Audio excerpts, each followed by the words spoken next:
Van joort aan wordt de taxivervier dien troch Taxi Klomp. Het gaat bijgelijks om vervier van handicapten en ouderijn van de organisaties Talent, Meriant en Wil. Cliënten hebben vaak te krijgen met een orenchauffeur of ritbegeleider. Alle chauffeurs komen uit Friesland. De cheeseproductie in het fabriek van Gerkes Kleerster gaat woensdag weer van start.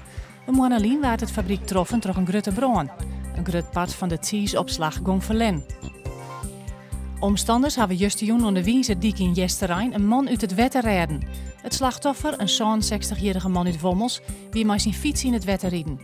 Mensen jedden de man om help roepen. Hij is van controle naar het ziekenhuis gebracht.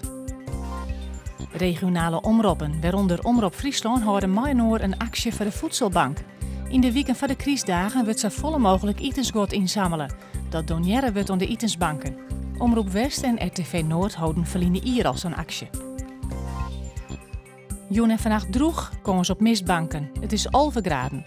Morgen een soort zinnen, zowat 20 of 21 graden. Er staat een zwakke wind uit het noordwesten. Nog wel komen ze op een bui.